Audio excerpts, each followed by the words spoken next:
Hello my viewers, welcome back to English class. আজকে আমরা পালিয়ে যাওয়া নিয়ে বিভিন্ন ধরনের বাংলা থেকে ইংলিশ সেন্টেন্স দেখব। ওকে, যেমন ধরো পালিয়ে যাওয়া নিয়ে কিন্তু বিভিন্ন ধরনের অর্থ হয়, ঠিক আছে? তো সেগুলো যাতে না গুলিয়ে ফেলো তোমরা যে কখন কোনটা ইউজ করবে, ঠিক আছে? তার জন্যই কিন্তু এই ভিডিওটা করা। যেমন দেখো, তারা মাঝরাতে পালিয়ে যায়, অর্থাৎ কেউ কাউকে ভালোবেসেছে তো তাকে নিয়ে পালিয়ে যাচ্ছে। তো সেক্ষেত্রে কিন্তু আমরা কি সেন্টেন্স ব্যবহার করব সেটাকে দেখব। এখানে দেখো, তিনি দেশ ছেড়ে পালাতে বাধ্য হন, এই পালিয়ে যাওয়া কিন্তু আবার আলাদা, ডিফারেন্ট। আবার দেখো, গত রাতে জেল থেকে 3জন বন্দি পালিয়ে যায়, এটাও পালিয়ে যাওয়া, বাট এখানেও কিন্তু আমরা অন্য সেন্টেন্স, অন্য ভার্ব ইউজ করে আমরা পালিয়ে যাওয়াকে ব্যবহার করব। আবার দেখো, সে বাড়ি থেকে পালিয়ে যায়, অর্থাৎ এই পালিয়ে যাওয়াটা আর এই পালিয়ে যাওয়াটা দুটো কিন্তু গুলিয়ে ফেলবে না। এই পালিয়ে যাওয়াটা সে স্বইচ্ছায় বাড়ি থেকে পালিয়ে গিয়েছে, আর এটা সে কিন্তু কাউকে নিয়ে পালিয়ে গিয়েছে। তো এই বিভিন্ন ধরনের পালিয়ে যাওয়া নিয়েই আজকের ভিডিও। তো চলো দেরি না করে আমরা ফার্স্ট সেন্টেন্সটাকে দেখে নেই। যেমন দেখো, তারা মাঝরাতে পালিয়ে যায়। তো এই যখন কেউ কাউকে নিয়ে পালিয়ে যাবে, ঠিক আছে, যেমন কেউ কাউকে ভালোবেসেছে, কাউকে নিয়ে পালিয়ে যাবে, সেক্ষেত্রে কিন্তু আমরা একটা ভার্ব ইউজ করব, যে ভার্বটা হলো কি বলতো, এলোপ। এই ভার্বটা ইউজ করে আমরা এই সেন্টেন্সটাকে লিখবো। তো তারা, দেখো, দে, এবার তারা তো পালিয়ে যায়, তার মানে কি পালিয়ে গিয়েছে অলরেডি। তো সেক্ষেত্রে এটা আমাদের পাস্ট টেন্সে লিখতে হবে। তো এলোপের সেকেন্ড ফর্ম হচ্ছে এলোপড। তো এলোপড, ওকে, দে এলোপড, তারা পালিয়ে যায় কখন? মাঝরাতে, in the middle of the night. In the middle of the night. তাহলে কেউ কাউকে নিয়ে পালিয়ে গেলে আমরা সেই সেন্টেন্সটাকে এরকম ভাবে ইউজ করব, they eloped in the middle of the night. Clear? এবারে আমরা নেক্সট এই পালিয়ে যাওয়াটা দেখব। তিনি দেশ ছেড়ে পালাতে বাধ্য হন, অর্থাৎ তাকে কিন্তু পালিয়ে যাওয়ার জন্য বাধ্য করা হয়েছে, ফোর্স করা হয়েছে। তো এই পালিয়ে যাওয়াটা আমরা ইংলিশে কি লিখবো? দেখো, তো তিনি, আমরা এখানে যদি মেল পার্সন হয় তাহলে আমরা হি প্রোনাউন ইউজ করব, আর যদি এটা ফিমেল পার্সন হয় তাহলে কিন্তু আমরা সি ইউজ করব। তো আমরা এখানে হি ইউজ করে দেখছি, হি।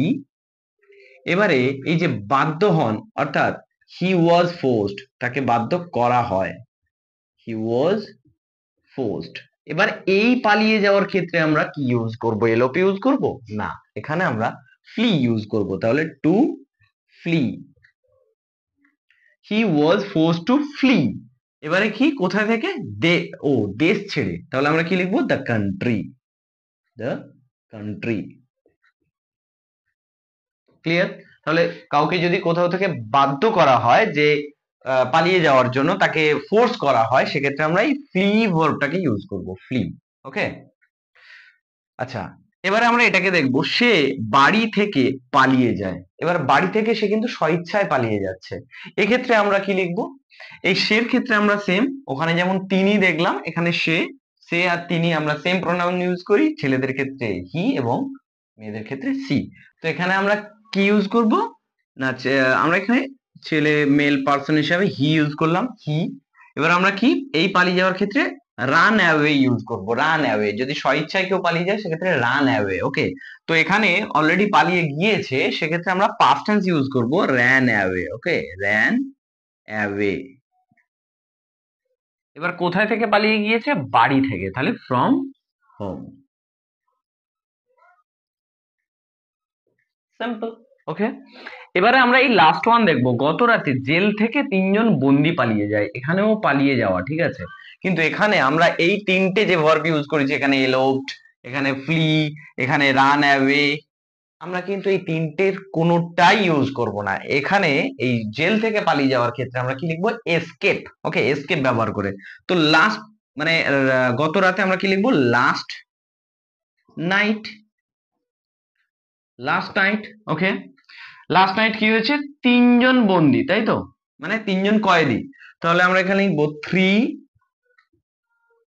H R double E, three prisoners, three prisoners. এবার কি হয়েছে?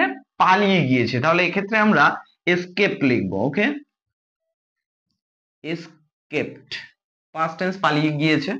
তো লাস্ট নাইট 3 prisoners escaped, এবার কোথা থেকে পালিয়েছে? জেল থেকে পালিয়েছে। তাহলে আমরা কি লিখবো?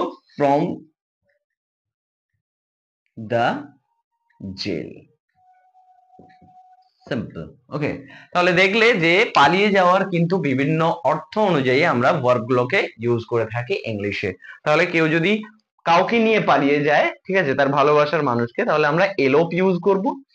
যদি কাউকে বাধ্য করা হয়, যে তার স্টেট থেকে, কান্ট্রি থেকে বা তার ভিলেজ থেকে তাকে ফোর্স করা হচ্ছে, যে তাকে মানে বাধ্য করা হচ্ছে তাড়িয়ে দেওয়ার জন্য, মানে পালিয়ে যাওয়ার জন্য আর কি, সেক্ষেত্রে আমরা কিন্তু ফ্লি ইউজ করব।